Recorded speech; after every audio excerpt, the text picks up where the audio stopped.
പ്രിയ സുഹൃത്തുക്കളെ, ഞാൻ ഇന്ന് നിങ്ങളുമായി പങ്കുവയ്ക്കുന്നത് പെർത്തിലെ തന്നെ കാനിങ്ടണിൽ നിന്ന് റോക്കിംഗ്ഹാം മാൻഡ്ര എന്ന് പറയുന്ന സ്ഥലങ്ങളിലേക്ക് നടത്തിയൊരു യാത്രയാണ്. ഞാൻ ഉപയോഗിച്ചിരിക്കുന്ന റൂട്ട് കാനിങ്ടണിൽ നിന്ന് റോ ഹൈവേ ആണ്. ആദ്യമേ എടുത്തിരിക്കുന്ന റോ ഹൈവേ വഴി പോയിട്ട് കിനാന ഫ്രീവേയിലേക്ക് മേർജ് ചെയ്തിട്ടാണ് റോക്കിംഗ്ഹാം മാൻഡ്ര പോകുന്നത്. ഏകദേശം കാനിങ്ടണിൽ നിന്നൊരു 50 കിലോമീറ്ററിനും അടുത്തുള്ള ഏരിയയാണിത്. സ്ഥലങ്ങളുടെ ഭൂപ്രകൃതിയൊക്കെ നിങ്ങൾക്ക് മനസ്സിലാവും. സദേൺ സബർബ് തന്നെയാണ് ഈ റോക്കിംഗ്ഹാം മാൻഡ്ര. ഈ റോഡിന് പാരലായിട്ട് ട്രെയിൻ സർവീസും ഉണ്ട്. അതാണ് നിങ്ങളിപ്പോൾ ദൃശ്യങ്ങളിൽ കാണുന്നത്. എല്ലാ വർഷവും ന്യൂ ഇയറിനോടനുബന്ധിച്ച് ഈ പബ്ലിക് ട്രാൻസ്പോർട്ടുകളിൽ പൊതുജനങ്ങൾക്ക് ഒരു ഫ്രീ സർവീസ് അവർ പ്രൊവൈഡ് ചെയ്യുന്നുണ്ട്. അതിൻ്റെ കാലാവധി ഡിസംബർ 15 തൊട്ട് ഫെബ്രുവരി 5 വരെ ആയിരുന്നു. നിലവിൽ അതിൻ്റെ ഇത് കഴിഞ്ഞു. ഒത്തിരി പേര് ആ സൗകര്യം പ്രയോജനപ്പെടുത്തിയിട്ടുണ്ട്. ടാഗ് ചെയ്യേണ്ട ഒരു കാർഡുണ്ട്. ആ കാർഡ് കൈവശമുള്ളവർക്ക് നമ്മൾ ടാഗ് ചെയ്ത് യാത്ര ചെയ്ത് കഴിഞ്ഞാൽ എല്ലാ യാത്രകളും ഫ്രീ ആയിരുന്നു. പെർത്തിൽ സർവീസ് നടത്തുന്ന ട്രെയിനുകളെല്ലാം ഇലക്ട്രിക് ട്രെയിനുകളാണ്. അതിൻ്റെ സ്റ്റേഷനുകളാണ് ഈ ഇടയ്ക്ക് കാണുന്നത്. അപ്പം ഹൈവേയുടെ സെൻട്രൽ ആയിട്ട് ഇത് ഒരു 15 കിലോമീറ്റർ ഗ്യാപ്പ് വിട്ടിട്ടുള്ള സ്റ്റേഷനുകളുണ്ട്, ട്രെയിൻ സ്റ്റേഷനുകൾ. അപ്പം ഹൈവേയിൽ നിന്ന് ഈ ട്രെയിൻ സ്റ്റേഷനിലേക്ക് കണക്ടിവിറ്റി ഉണ്ട്. ഞാൻ ചെയ്തിരിക്കുന്ന വേറെ ചില വീഡിയോകളിൽ പെർത്ത് സിറ്റിയിലെ ചില സബർബുകളെക്കുറിച്ചുള്ള ചെറിയ വീഡിയോകളും വിവരങ്ങളും ഉണ്ട്. നിങ്ങൾ സമയം പോലെ താല്പര്യമുള്ളവർ വീഡിയോകൾ കാണുക, സ്ഥലങ്ങളെപ്പറ്റി കൂടുതൽ മനസ്സിലാക്കുക.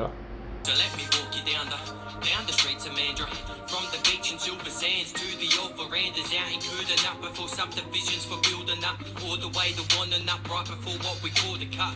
We've got an inlet for fishing, but it's looking suspicious. If you went and hit Google Images, that's what people hitting. Still pick the pictures, cause picturesque is the scenery. They went and fixed the foreshore, cause boardwalks is where the people be. We can park on the forum now for shopping sprees, but not as sweet as the $2 shop. Man, that shop was cheap. Coffins be buried the cross from the post office, so you could either rest in peace or leave here if you're on the go. മാൻഡ്ര സിറ്റിയിൽ എല്ലാ വർഷവും നടക്കുന്നതാണ് crab fest. ഈ വർഷം അത് March 15, 16 തീയതികളിലാണ്. വളരെയധികം ആൾക്കാർ കൂടുന്ന ക്രാബ്, ലോബ്സ്റ്റർ അങ്ങനെയുള്ള സാധനങ്ങളുടെ ഒരു വലിയ ഫെസ്റ്റാണ് ഇവിടെ നടക്കുന്നത്. സമയമുള്ളവർ വരിക, കാണുക. ഇനി നിങ്ങൾ ഈ ദൃശ്യങ്ങളിൽ കാണുന്നത് മാൻഡ്ര സിറ്റി സെൻറ്ററാണ്. ഇതൊരു പെർത്ത് സിറ്റിയിൽ നിന്നും ഏകദേശം ഒരു 65 കിലോമീറ്റർ സൗത്തായിട്ട് മാറി ചെയ്യുന്ന ഒരു ചെറിയ ടൗണാണ്. കാറുകളുടെ ഡീലർഷിപ്പും അങ്ങനെയുള്ള എല്ലാ കാര്യങ്ങളും ഉണ്ട്. സൗത്ത് ഭാഗത്തുള്ള ആൾക്കാർ കൂടുതലും ഇവിടെയൊക്കെയാണ് ഷോപ്പിംഗ് അങ്ങനെ കാര്യങ്ങളിലേക്ക് വരുന്നത്. അവർക്ക് പെർത്ത് സിറ്റിയിലേക്ക് വരേണ്ട കാര്യങ്ങളില്ല. ഇവിടെ തന്നെ എല്ലാ കാര്യങ്ങളും കിട്ടുന്ന സ്ഥലമാണ് ഈ മാൻഡ്രയും. So let me walk you down the streets of Mandurah, from the beach in Silver Sands to the old verandas out in Koodanup, before subdivisions for building up, all the way to Wannanup, right before what we call the cut. We've got an inlet for fishing, but it's looking suspicious. If you went and hit Google Images, that's what people hitting. Still pick the pictures, cause picturesque is the scenery. They went and fixed the foreshore, cause boardwalks is where the people be.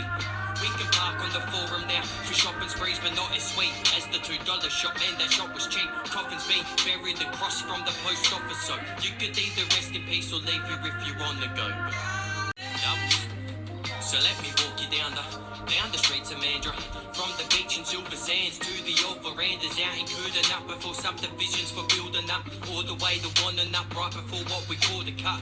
We've got an inlet for fishing, but it's looking suspicious. If you went and hit Google Images, that's what people hitting. Still pick the pictures, cause picturesque is the scenery. They went and fixed the foreshore, cause boardwalks is where the people be. We can park on the forum now for shopping sprees, but not as sweet as the $2 shop. Man, that shop was cheap. Coffins be buried the cross from the post office, so you could either rest in peace or leave here if you're on the go.